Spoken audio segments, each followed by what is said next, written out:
Oke, selamat datang kembali di sesi kita ya.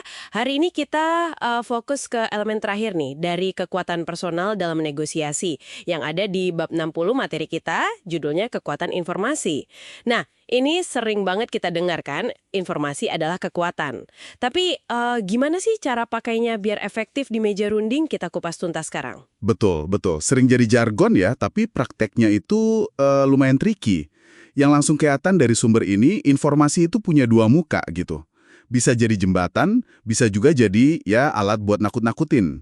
Gimana kita maininnya, itu intinya. Oke, mari kita bedah ya. Sumbernya bilang, cara kita kelola info, kapan dibagi, kapan disimpan, itu bisa banget ngubah arah negosiasi. Jadi misi kita nih, paham gimana mainin kartu informasi ini biar menang. Sip.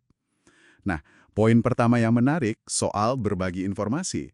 Ternyata berbagi itu bisa bikin hubungan makin deket loh. Makin kita terbuka, ya tentu dengan perhitungan ya, makin kuat bondingnya. Oh iya, kayak gimana tuh contohnya? Di sumber disebut tuh kayak anggota Kongres AS zaman dulu. Mereka suka kasih ceramah atau penjelasan ke kelompok-kelompok yang mungkin kena dampak aturan baru. Nah, tindakan proaktif itu kan membangun kedekatan, membangun kepercayaan. Iya, iya, iya. Jadi bukan malah ditutup-tutupi ya, justru dibuka biar ada rasa saling percaya gitu. Menarik. Bener banget. Itu sisi positifnya. Tapi ada sisi lainnya nih. Sebaliknya, kalau kita nahan informasi, itu bisa kerasa kayak intimidatif. Bikin pihak lain jadi nggak pasti. Merasa kurang power gitu. Jadi kayak kita punya kartu rahasia gitu ya, bikin mereka nebak-nebak dan mungkin jadi lebih gampang ditekan. Persis. Itu taktik yang ya cukup sering dipakai juga sih. Menciptakan ketidakseimbangan informasi. Tapi tunggu dulu, ada catatan penting nih dari sumbernya, apalagi buat zaman sekarang. Pepatah lama, informasi adalah kekuatan itu, mungkin masih ada benernya, tapi sekarang kan akses informasi udah, gampang banget ya, universal gitu. Jadi katanya sih, nahan informasi itu makin susah, dan mungkin kekuatannya udah nggak sehebat dulu. Gimana tuh? Nah, ini dia poin krusialnya. Jeli banget Anda nangkapnya.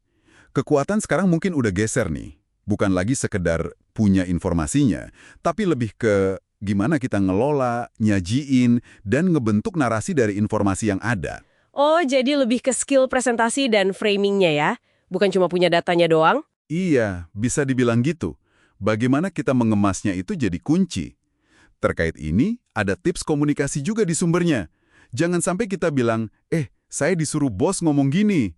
Wah, itu langsung kelihatan gak punya power kan? Hahaha, iya juga ya. Terus gimana dong? Mending sampaikan aja sebagai saran atau keputusan kita sendiri.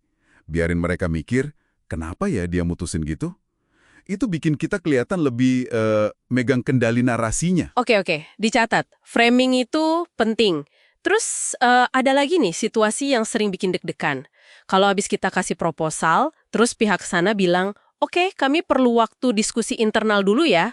Nah loh, itu gimana? Seringnya kan kita langsung mikir, wah, tanda-tanda nggak bagus nih. Betul, langsung kepikiran ini ngulur waktu atau mau nolak secara halus ya. Tapi sumber ini ngingetin, jangan buru-buru gentar atau merasa terintimidasi. Bisa jadi, mereka emang beneran butuh waktu buat ngobrolin di dalam. Kan keputusan nggak selalu bisa diambil saat itu juga. Benar juga sih. Kadang kita terlalu cepat ambil kesimpulan ya. Iya, jadi kasih aja mereka ruang. Sikap tenang kita justru bisa nunjukin kalau kita percaya diri sama tawaran kita. Nggak kelihatan ngebet atau panik. Oke, jadi intinya apa nih kalau kita tarik benang merahnya soal kekuatan informasi ini? Kayaknya emang fleksibel banget ya penggunaannya. Tepat sekali. Informasi itu kayak pisau bermata dua. Atau mungkin lebih kayak alat serbaguna ya dalam negosiasi. Dibuka, bisa bangun kedekatan. Ditutup, bisa kasih tekanan. Kuncinya ya di kesadaran kita sebagai negosiator.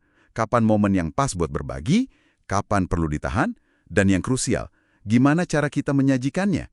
Apalagi di zaman info melimpah gini. Sip, jelas banget penjelasannya. Ini jadi ngebuka satu pertanyaan menarik nih buat Anda, para pendengar, renungkan lebih lanjut. Betul. Coba pikirkan ini deh. Di dunia yang, katakanlah, banjir data kayak sekarang, apakah kekuatan negosiasi yang sebenarnya itu udah geser? Bukan lagi sekedar punya akses ke banyak informasi, tapi lebih ke kemampuan kita buat nyaring, memahami, dan manfaatin info yang relevan secara cerdas. Nah, itu dia. sesuatu untuk Anda pikirkan ya. Sampai ketemu lagi di pembahasan kita selanjutnya.